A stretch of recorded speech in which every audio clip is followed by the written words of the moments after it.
Salut la compagnie, c'est Jules Melon, et aujourd'hui, dans un procédé critique tel que vous me voyez, j'ai eu besoin d'une bonne douche avant de faire cette vidéo sur un film assez âpre, sorti en 2003, le troisième long métrage de Monsieur Bruno Dumont, après La vie de Jésus et l'humanité, que j'ai déjà traité sur la chaîne. Il est donc question de 29 Palms, qui est assez étonnant, puisque pour la première fois de sa carrière, sa jeune carrière à l'époque, l'auteur nordiste décide de s'exporter aux États-Unis. J'ai gardé une petite pénombre là pour tourner cette bafouille, car c'est un film un peu dur. On va garder une ambiance, quand bien même ça se passe souvent de jour en plein désert, donc très lumineux. Et au casting, nous avons uniquement une actrice et un acteur. Bon, il y a quelques figurants vers la fin là. La dame principale, c'est Katerina Golubeva qui l'interprète. Une actrice malheureusement qui est décédée trop tôt, elle s'est ôté la vie. À l'époque, épouse de Léos Carax.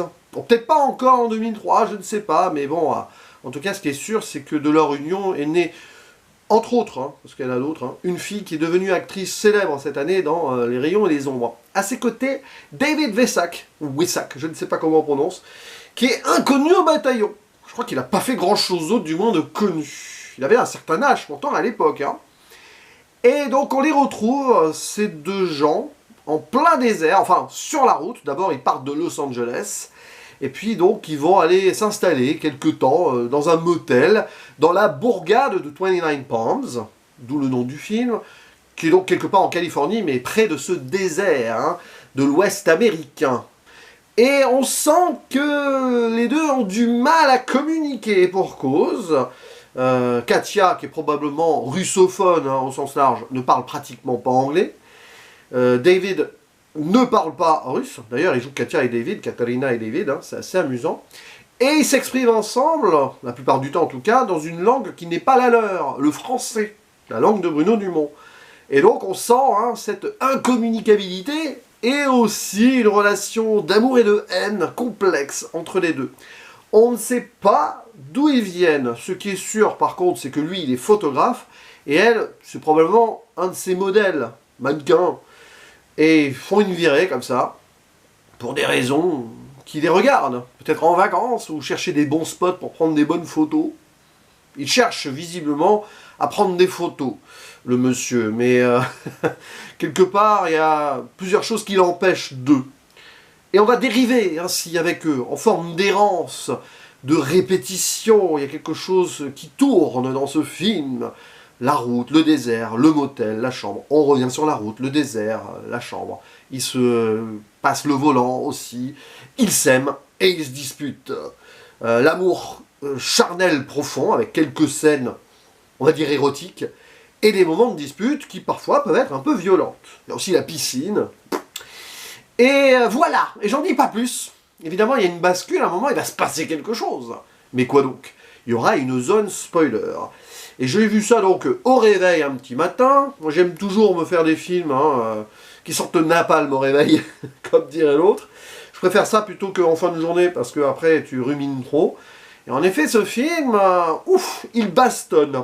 Ne soyons pas étonnés quand même avec l'univers de Bruno Dumont. J'avais vu ces deux films précédents, j'en ai vu quelques-uns postérieurs, mais alors à l'époque, il était très âpre et direct, plus sur le nord de la France, mais en montrant le mal humain au sens large, comment l'homme peut basculer dans des trucs les plus terribles.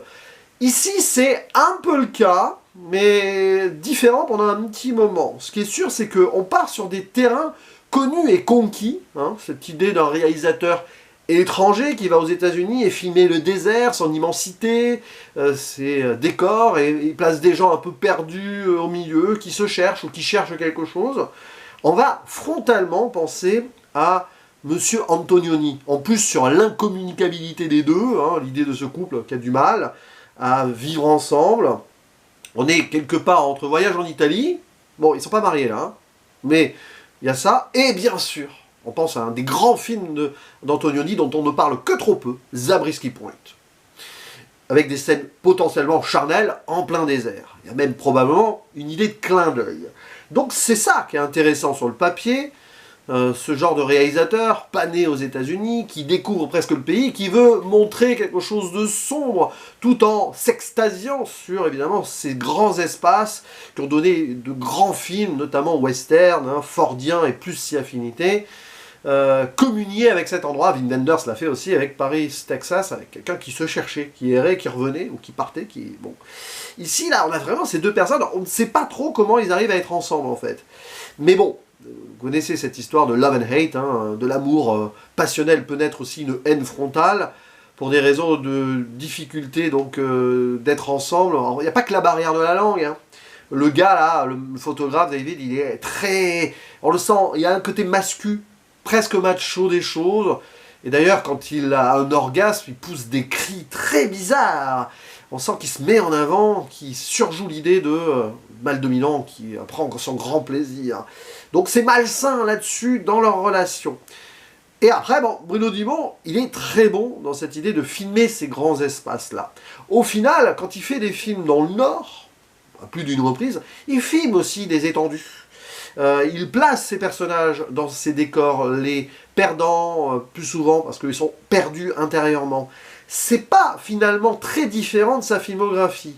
Quand bien même ici, il ménage un peu plus ce suspense, il n'y a pas le côté misère sociale du tout, parce que bon, on a l'air d'avoir deux bourgeois ici qui vont profiter un peu des lieux, mais dans cette déconstruction d'un couple qui n'est pas vraiment un couple, mais qui est quand même très un couple, mais bon, on peut imaginer beaucoup de choses. À un moment, il a une femme au téléphone, David, au début. Est-ce qu'il n'est pas en train de tromper celle-ci? On reste en suspens, on ne sait pas trop. Et tant mieux d'ailleurs qu'on n'ait pas trop de background sur les deux. Mais ce qui est sûr, c'est quand même assez étonnant. Et le film peut se perdre aussi, et perd son spectateur, comme les deux sont perdus là. Il va tirer les routines des séquences qui sont presque anodines. Et il est vrai, un peu barbante sur la première heure, plus de la première heure, jusqu'à ce qu'on commence à rentrer dans quelque chose où il y a des trucs hors champ, avec des ellipses, qui nous font signifier une sorte de funeste présage, indirectement. Mais je ne vous dis pas encore lequel.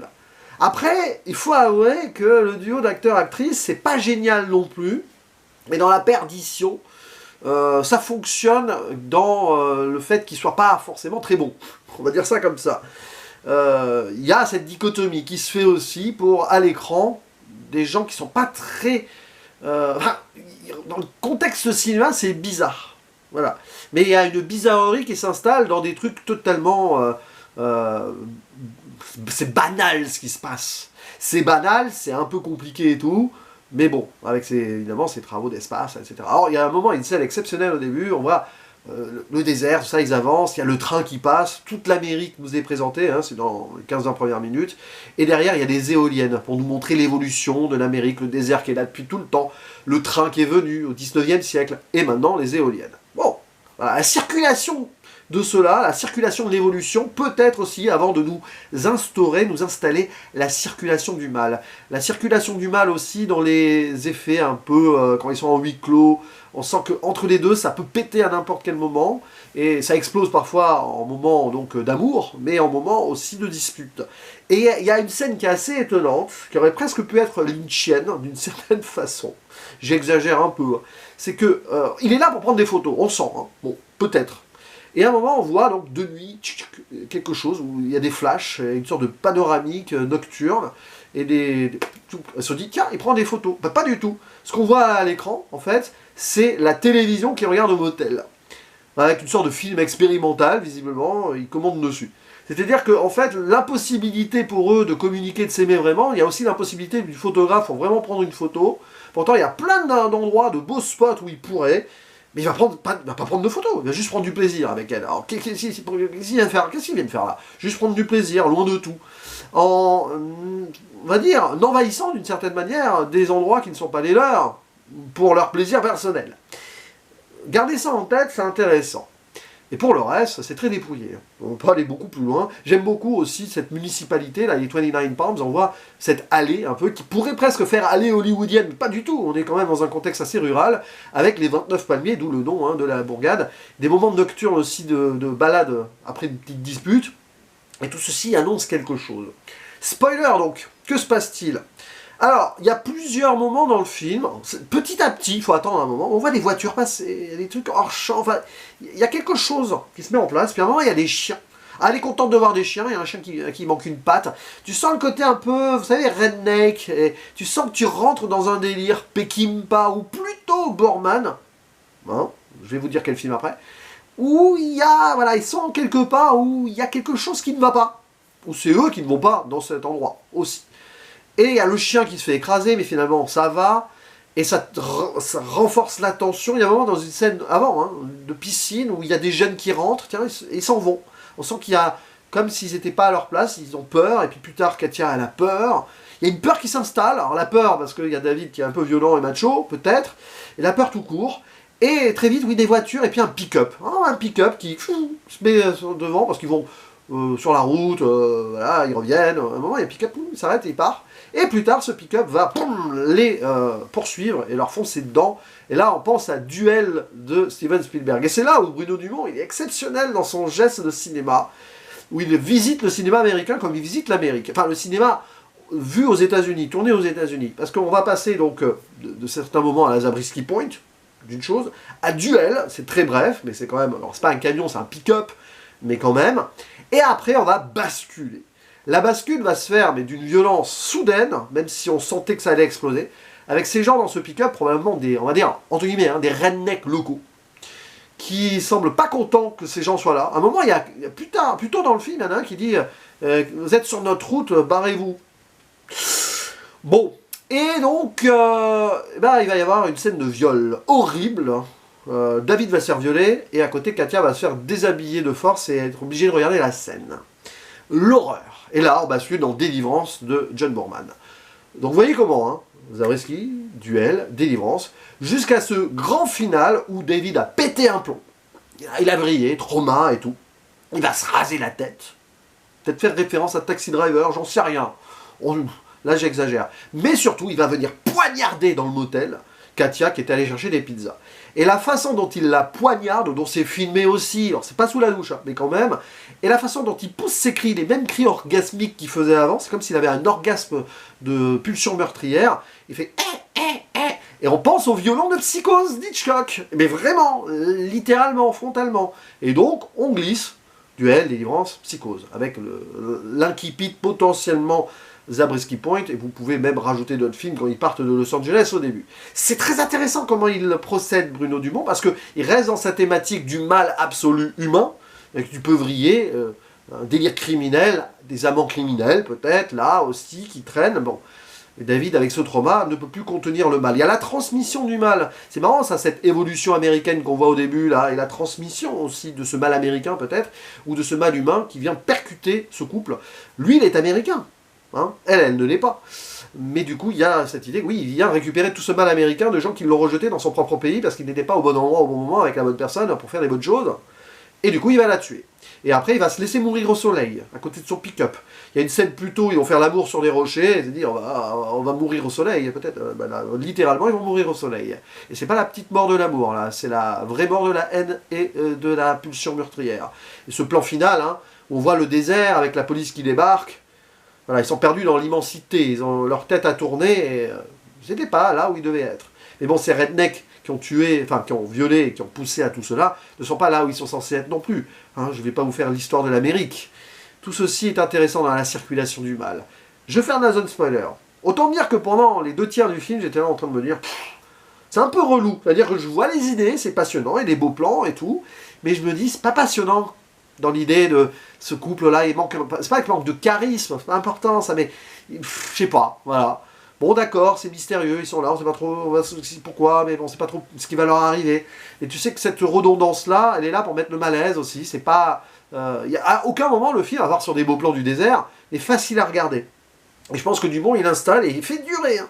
Et il aime bien faire durer aussi, Dumont. Il fait durer par des moments de routine, de retour, comme ça, de boucle, d'ellipse. Il fait ménager le suspense, qui n'en est pas un, il n'y a pas de suspense, mais il joue sur les nerfs du spectateur pour un moment encore plus les accabler par ce qu'il décide de faire dans son dernier acte. Rien que sur ça, même si c'est difficile à apprécier ce film, d'ailleurs c'est impossible d'aimer directement ce film, il faut y voir ses qualités parmi la construction qui oblige des défauts. Et donc 29 Pounds, c'est pas forcément le Dumont que je reverrai avec priorité. Je pense qu'il a fait beaucoup mieux, plus abouti aussi, pour plein de raisons. C'est vrai qu'il manque une construction sociale plus profonde là. Je trouve aussi quand même à un moment, bon, c'est pas poseur, hein, mais il montre aussi donc la vacuité complètement humaine jusqu'à ce mal. Ce mal qui diffuse, qui circule de toute façon. Et c'est d'une violence assez totale, parce que la façon dont on nous prépare avec du rien, ou des trucs vains, c'est encore plus dur quand ça arrive frontalement sur notre gueule. Hein.